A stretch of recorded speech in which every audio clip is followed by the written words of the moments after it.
Hello, people, tudo bem? Dia de devocional. Confesso que é uma palavra que o Senhor me deu e eu não estava entendendo muito por quê. Entrei muito em oração e meditação na palavra e aquilo que eu sempre digo, né? Primeiro ele fala comigo para que toque o meu espírito, fale comigo de alguma forma, promova a transformação na minha vida para que eu venha aqui gravar um vídeo e que se for para você receber, se for para você esse vídeo, se for para alguém muito próximo, muito querido, que você passe adiante e que você receba, no nome de Jesus, a palavra do Senhor. Porque ser um porta-voz de Deus tem o seu peso, tem a sua responsabilidade, mas também tem os seus privilégios e os seus prazeres, né? Que é realmente poder sentir a glória dele sendo derramada na nossa vida a todo instante. Então, como eu sempre digo para vocês, que eu seja esse instrumento que ele tem separado para chegar até você. Não importa onde você está vendo o vídeo, se no IGTV, no YouTube, no Facebook, mas que você possa receber essa palavra que vem direto do trono e que realmente essa é algo que vem de encontro a muitas coisas que eu tenho orado e tenho pedido a Deus de transformação na minha vida, né? Então, que você se identifique de alguma forma. Falar da gente não é falar quem eu sou, quem você é, não é algo muito fácil. Eu vejo muita dificuldade por parte das pessoas. As pessoas elas têm quem é você? Ah, eu sou uma jornalista, eu sou um médico, eu sou um dentista, eu sou uma professora, eu sou uma advogada, eu sou uma publicitária, um publicitário, enfim. A gente tende a levar sempre para a questão profissional, para a carreira, porque de certa forma a gente está sempre num processo de descoberta de si mesmo, né? Então, talvez esse seja um dos grandes desafios do ser humano, reconhecer a sua real identidade, quem nós realmente somos. Eu tenho buscado muito trabalhar isso em mim, parar de me apresentar como jornalista. Fiz um vídeo agora há pouco, um pouquinho falando do projeto Live Members, mas quando eu vi eu já falei, eu sou a Carol, jornalista. Tenho buscado mudar isso no dia a dia. Eu sou a filha do Pai extraordinário, eu sou filha de um Deus, porque essa é a nossa base, né? Nós somos criação divina, então essa é a nossa base, a nossa história começa nisso tudo, né? O que você faz, o que você tem, é consequência de quem você é, né? Então que você já comece a receber a palavra de hoje por aí. Autoconhecimento sempre.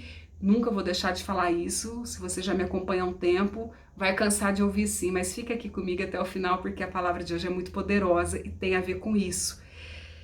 Se falar de nós mesmos já é muito difícil, e falar dos nossos defeitos, né? Lista aí, vamos fazer uma sessão de coaching aqui. Lista 3 defeitos e 3 qualidades suas, por exemplo. É complicado. É complicado por quê? Porque quando a gente vai falar as nossas qualidades, normalmente nós tendemos a sermos altivos. Ah, eu sou inteligente, eu sou educada, eu sou uma pessoa amiga. A gente se envaidece de certa forma com aquilo que nós temos de positivos, né? De coisa positiva, boa, bacana, legal, aprovada, que todo mundo gosta. Quando se trata de uma característica que é considerada um defeito, por exemplo, eu tenho tido a obrigação, eu tenho me obrigado a reconhecer que eu sou uma pessoa egocêntrica. Eu era, né? Tô em tratamento. Não, tô em tratamento, vai, ainda sou um pouco egocêntrica. É uma coisa ruim, assusta as pessoas. Quem quer ficar perto de uma pessoa egocêntrica? Ninguém. Então, quando você vai elencar um defeito seu, nós tendemos a trazer culpa, condenação, vergonha, medo de como as pessoas vão ver isso, né? Mas não. É um processo de cura muito, muito bacana, muito interessante. E eu trago hoje na palavra algum aspecto que é considerado um defeito muito feio, muito forte, e que dificilmente as pessoas reconhecem isso nelas. Então, que você use isso para entrar nesse processo de tratamento divino mesmo, se deixar tratar, que é a altivez, que tem a ver com o egocentrismo, com a soberba, e por isso eu falo que mexe tanto comigo. A gente vai até o livro de Obadias, que é um livro pequeno, um pouquinho antes de Jonas, vou deixar as referências para vocês, mas é um livro de apenas um capítulo, e eu vou ler com você aqui a partir do verso 2. O Senhor diz a Edom: eu o tornarei pequeno entre as nações, você será grandemente desprezado. Foi enganado por seu orgulho, pois vive numa fortaleza de pedra e mora no alto dos montes. Quem me derrubará daqui? daqui de cima, pensa consigo, mesmo que suba tão alto como as águias e faça o seu ninho entre as estrelas, de lá eu o derrubarei, assim diz o Senhor. Vamos até aqui? Obadias é um profeta dos profetas menores do Antigo Testamento, só para tentar contextualizar um pouquinho para vocês. E Edom era uma terra inimiga de Israel. Israel, a terra prometida do Senhor, que vem de Jacó, né? Quando Jacó buscou a transformação, buscou ser uma nova criatura, o Senhor mudou o nome dele, estabeleceu sobre ele, então, a terra prometida, e tornou o nome dele Israel. Já Edom vem da origem de Esaú, o irmão de Jacó, do qual Jacó pegou a herança, faltou a palavra, mas assim, tá na Bíblia e eu vou falar com vocês uma hora sobre isso, mas Esaú era o filho mais velho, primogenitura de Jacó. Se tiver errado, depois eu arrumo na descrição do vídeo. Enfim, e desde então os edomitas, que vêm dessa origem de Esaú, que é a terra de Edom, se tornou uma terra inimiga de Israel. Ok, o que isso tem a ver? Tudo. Porque quando Israel, o povo prometido, foi tomado pelos babilônios, né, quando eles foram derrotados e tomados pela Babilônia, os edomitas comemoraram muito, eles ficaram muito felizes. E aí aqui o Senhor disse, a promessa do Senhor. O livro de Obadias é basicamente sobre isso, falando desse povo estrangeiro, que não é o povo da terra prometida, o povo de Deus. E ele diz o seguinte, os edomitas não só torceram contra Israel, mas eles se exaltaram, eles se sentiram melhores e maiores do que o povo de Deus. E aí vem o jugo, vem o peso, porque Deus é vingativo, porque é um Deus de castigo? Não, não é nada disso, é porque a palavra de Deus diz que nós colhemos aquilo que nós plantamos. Deus é justo o suficiente para nos retribuir de acordo com aquilo que nós fazemos com as nossas ações. E o que isso tem a ver comigo? O que isso tem a ver com a altivez? O que isso tem a ver com você? Tudo, porque nos momentos em que Deus nos alerta sobre Obadias, sobre o que aconteceu com os edomitas, o Senhor nada mais está fazendo do que nos alertando sobre os riscos da altivez, né? Os riscos de nós sermos soberbos, de nós nos acharmos melhores do que os outros, de gente se colocar acima de outras pessoas. A juventude tem muito isso, né? Os jovens têm muito isso, de acharem que eles estão acima do bem e do mal, que eles são donos dos próprios narizes, tomarem decisões precipitadas. Eu comecei, por exemplo, falando da minha carreira profissional, eu comecei muito jovem em cargos de chefia, em cargos de liderança.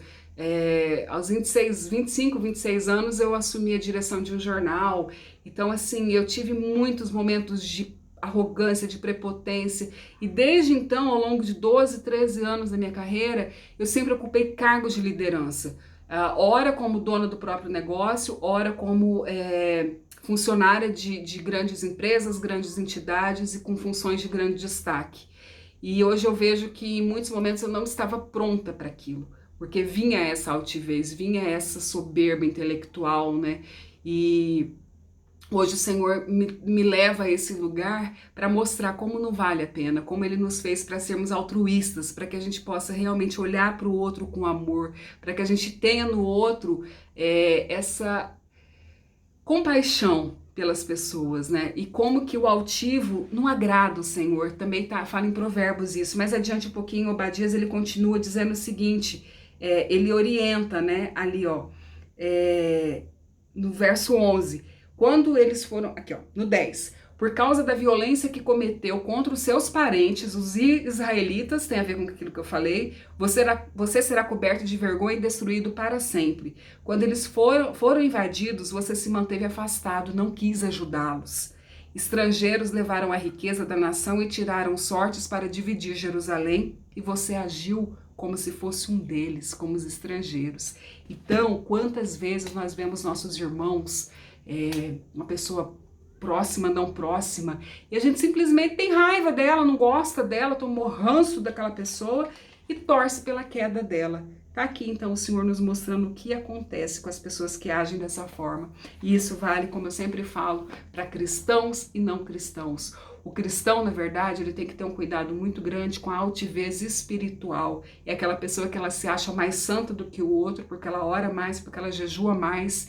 É a pessoa que se sente mais próxima de Deus e mais digna dos favores de Deus e das bênçãos do Senhor.